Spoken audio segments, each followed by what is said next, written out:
सभी को जय माता दी। आज चैत्र नवरात्रि का पहला दिन है और पहला दिन आइए हम सब मिलकर दुर्गा सप्तशती के प्रथम अध्याय का श्रवण करते हैं। भूलिए दुर्गा माता की जय। प्रथम चरित्र के ब्रह्मा ऋषि, महाकाली देवता, गायत्री छंद, नंदा, शक्ति, रक्त दंतिका, बीज, अग्नि तत्व और ऋग्वेद स्वरूप है। श्री महाकाली देवता की प्रसन्नता के लिए प्रथम चरित्र के जप में विनियोग किया जाता है। भगवान विष्णु के सो जाने पर मधु और कैटभ को मारने के लिए कमल जन्मा ब्रह्मा जी ने जिनका स्वस्त्यन किया, उन महाकाली देवी का मैं सेवन करता हूँ। वे मेरे अपने 10 हाथों में खड़ग, चक्र, गदा, बाण, धनुष, परिध, शूल, भूसुंडी, मस्तक और शंख धारण करती हैं। जिनके 3 नेत्र हैं, वे समस्त अंगों में दिव्य आभूषणों से विभूषित हैं। उनके शरीर की कांति नीलमणि के समान है तथा वे 10 मुख और 10 पैरों से युक्त हैं। मार्कंडेय जी बोले, सूर्य के पुत्र स्वर्णिम जो 8वें मनु कहे जाते हैं, उनकी उत्पत्ति कथा विस्तार पूर्वक कहता हूँ, सुनो। सूर्य कुमार महाभाग स्वर्णिम भगवती महामाया के अनुग्रहण से जिस प्रकार मनवंतर के स्वामी हुए, वही प्रसंग सुनाता हूँ। पूर्व काल की बात है। स्वरा रोचिस मनवंतर में सूरथ नाम के एक राजा थे, जो चैत्र वंश में उत्पन्न हुए थे। उनका समस्त भूमंडल पर अधिकार था। वे प्रजा का अपने औरस पुत्रों की भांति धर्म पूर्वक पालन करते थे। तो भी उस समय कोला विध्वंसी नाम के क्षत्रिय उनके शत्रु हो गए। राजा सूरथ की दंड नीति बड़ी प्रबल थी। उनका शत्रुओं के साथ संग्राम हुआ। यद्यपि कोल विध्वंसी संख्या में कम थे, तो भी राजा सूरथ युद्ध में उनके परास्त हो गए। अब वे युद्ध भूमि से अपने नगर को लौट आए और केवल अपने देश के राजा होकर रहने लगे। समुचित पृथ्वी से अब उनका अधिकार जा रहा था, किंतु वहां भी उन प्रबल शत्रुओं ने उस समय महाभाग राजा सूरथ पर आक्रमण कर दिया। राजा का बल क्षीण होता चला, इसीलिए उनके दुष्ट, बलवान एवं दुरात्मा मंत्रियों ने वहां उनकी राजधानी में भी राजकीय सेना और खजाने को हथिया लिया। सुरथा का प्रभुत्व नष्ट हो चुका था, इसीलिए वे शिकार खेलने के बहाने घोड़े पर सवार होकर वहां से अकेले ही घने जंगल में चले गए। वहां उन्होंने विप्रवर मेधा मुनि का आश्रम देखा, जहाँ कितने ही हिंसक जीव अपनी हिंसावृत्ति छोड़कर परम शांत भाव से रहते थे। मुनि के बहुत से शिष्य उस वन की शोभा बढ़ा रहे थे। वहां जाने पर मुनि ने उनका सत्कार किया और उन मुनि श्रेष्ठ के आश्रम पर इधर उधर विचरते हुए कुछ कालात रहे, फिर ममता से आकृष्ट होकर वहां इस प्रकार चिंता करने लगे, पूर्व काल में मेरे पूर्वजों ने जिसका पालन किया था, वही नगर आज मुझे से रचित है। पता नहीं मेरे दुराचारी मृत्युगण धर्म पूर्वक रक्षा करते हैं या नहीं। जो सदा मंद की वर्षा करने वाला और सूरवीर था, वह मेरा प्रधान हाथी अब शत्रुओं के अधीन होकर न जाने किन भोगों को भोगता होगा। जो लोग मेरी कृपा, धन और भोजन पाने से सदा मेरे पीछे पीछे चलते थे, वे निश्चित ही अब दूसरे राजाओं का अनुसरण करते होंगे। उन पर अपव्यापी लोगों के द्वारा सदा खर्च होते रहने के कारण अत्यंत कष्ट में जमा किया हुआ वह मेरा खजाना खाली हो जाएगा। तथा वे भी कई बार राजा सूरथ निरंतर सोचते थे। एक दिन उन्होंने वह विप्रवर मेघा के आश्रम में निकट कर एक वैश्य को देखा और उससे पूछा, भाई कौन हो? यहाँ तुम्हारे आने का क्या कारण है? तुम क्यों शोकग्रस्त और अनमने से दिखाई देते हो? राजा सूरथ का यह प्रेम पूर्वक कहा हुआ वचन सुनकर वैश्य ने विनती भाव से उन्हें प्रणाम करके कहा, राजन, मैं धनिये के कुल में उत्पन्न एक वैश्य हूँ। मेरा नाम समाधि है। मेरे दुष्ट स्त्री पुत्रों ने धन के लोभ में मुझे घर से बाहर निकाल दिया। मैं इस समय धन, स्त्री और पुत्रों से वंचित हूँ।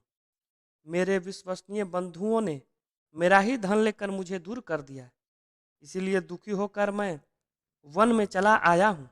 यहाँ रहकर मैं इस बातों को नहीं जानता कि मेरे पुत्रों की, स्त्री की और स्वजनों की कुशल है या नहीं। इस समय मेरे घर में कुशल से रहते हैं अथवा उन्हें कोई कष्ट है। वे मेरे पुत्र कैसे हैं? क्या वे सदाचारी हैं अथवा दुराचारी हो गए? अब राजा ने पूछा, जिन लोभी स्त्री पुत्र आदि धन के कारण तुम्हें घर से निकाल दिया, उनके प्रति तुम्हारा चित्त में इतना स्नेह का बंधन क्यों है? वैश्य बोला, आप मेरे विषयों जैसी बात कहते हैं, वह सब ठीक है, किंतु मैं क्या करूं? मेरा मन निष्ठुरता नहीं धारण करता।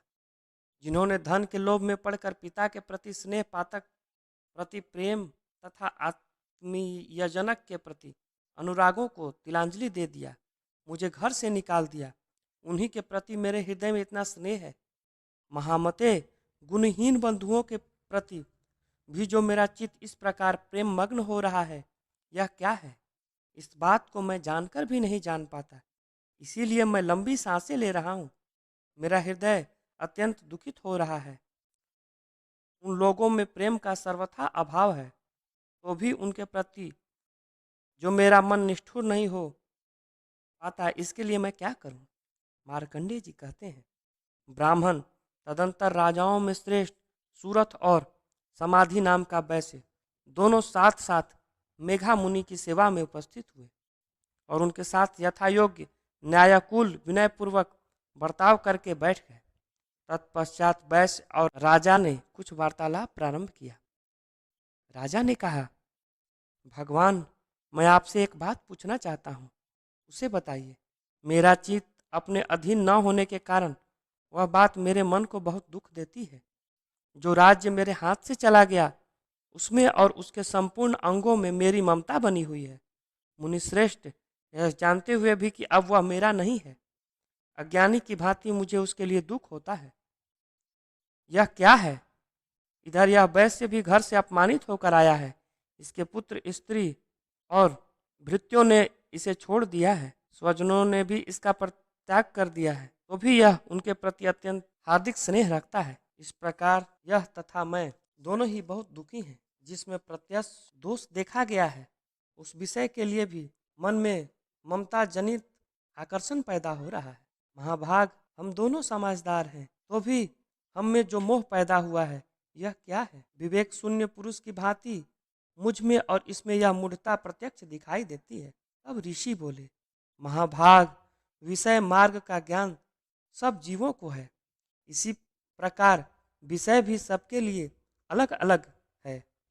कुछ प्राणी दिन में नहीं देखते, कुछ रात में नहीं देखते, तथा कुछ जीव ऐसे हैं जो दिन और रात्रि में बराबर ही देखते हैं। यह ठीक है कि मनुष्य समझदार होते हैं, किंतु केवल वे ही ऐसे नहीं होते। पशु, पक्षी और मृग आदि सभी प्राणी समझदार होते हैं।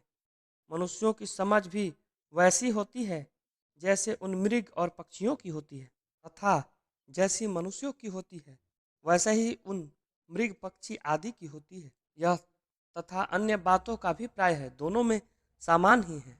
समझ होने पर भी इन पक्षियों को तो देखो, ये स्वयं भूख से पीड़ित होते हुए भी मोहवश बच्चों की चोंच में कितने चावल अन्न के दाने डाल रहे हैं। नरश्रेष्ठ, क्या तुम नहीं देखते हो कि ये मनुष्य समझदार होते हुए भी लोभवश अपने किए हुए उपकार का बदला पाने के लिए पुत्रों की अभिलाषा करते हैं। यद्यपि उन पर सबसे समझ की कमी नहीं है, तथापि वे संसार की स्थिति, जन्म मरण की परंपरा बनाए रखने वाली भगवती महामाया के प्रभाव द्वारा ममतामय भंवर से युक्त मोह के गहरे गर्त में गिराए गए हैं। इसीलिए इसमें आश्चर्य नहीं करना चाहिए। जगदीश्वर भगवान विष्णु की योग निद्रा रूपा जो भगवती महामाया है, उन्हीं से यह जगत मोहित हो रहा है। वे भगवती महामाया देवी ज्ञानियों के भी चित्त को बलपूर्वक खींचकर मोह में डाल देती हैं। वे ही इस संपूर्ण चराचर जगत की सृष्टि करती हैं।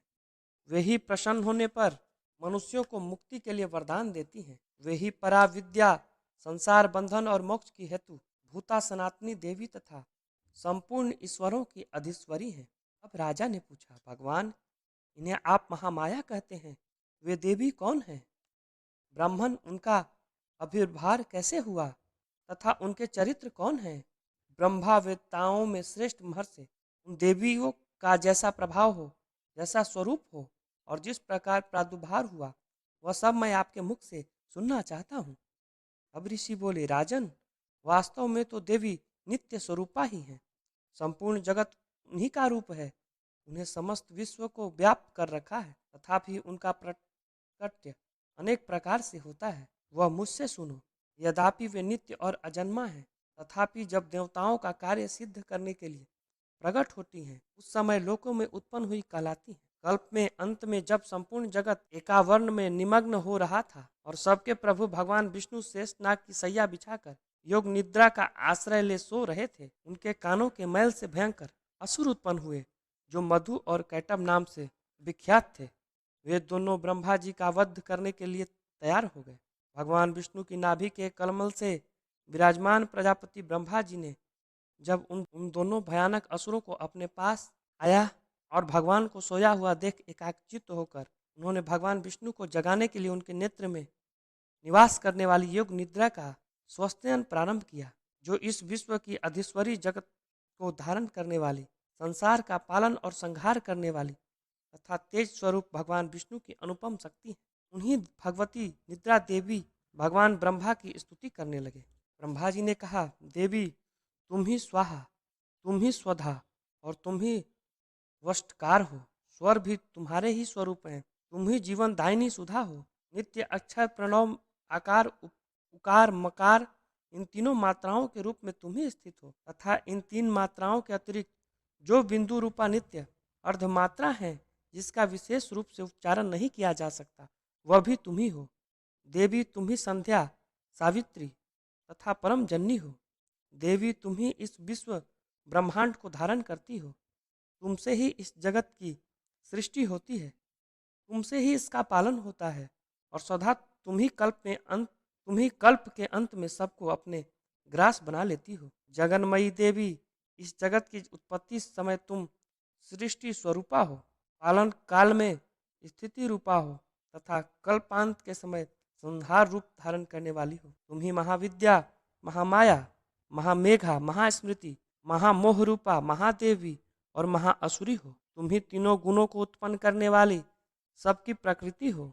भयंकर काल रात्रि, महारात्रि और मोह रात्रि भी तुम ही हो। तुम ही श्री, तुम ही ईश्वरी, तुम ही और तुम ही बोध स्वरूपा बुद्धि हो। लज्जा, पुष्टि, तुष्टि, शांति और क्षमा भी तुम ही हो। तुम खड़ग धारणी, शूल धारणी, घोर रूपा तथा गदा, चक्र, शंख और धनुष धारण करने वाली हो। वान, भुसुंडी और परिधि भी तुम्हारे अस्त्र हैं। तुम सौभ्य और सौम्यंतर हो। इतना ही नहीं, जितने भी सौभ्य तथा सुंदर पदार्थ हैं, उन सब की अपेक्षा तुम अत्यधिक सुंदर हो। पर और अपर, सबसे परे रहने वाली परमेश्वरी तुम ही हो। सर्वस्वरूपे देवी, कहीं भी सत असत रूप जो कुछ वस्तुएं हैं और उन सब की जो शक्ति है, वह तुम ही हो। ऐसी अवस्थाओं में तुम्हारी स्तुति क्या हो सकती है, जो इस जगत की सृष्टि, पालन और संहार करते हैं। उन भगवान को भी अब तुमने ही निद्रा के अधीन कर दिया है। अब तुम्हारी स्तुति करने में यहाँ कौन समर्थ हो सकता है। मुझको, भगवान शंकर को तथा भगवान विष्णु को भी तुमने ही शरीर धारण कराया है, अतः तुम्हारी स्तुति करने की शक्ति किसमें है। हे देवी, तुम जो अपने इन उदार प्रभाव से ही प्रशंसित हो, ये दोनों दुर्धर्ष असुर मधुक और कैटब हैं। इनको मोह में डाल दो और जगदीश्वर भगवान विष्णु को शीघ्र ही जगा दो। साथ ही इनके भीतर इन दोनों महान असुरों को मार डालने की बुद्धि उत्पन्न कर दो।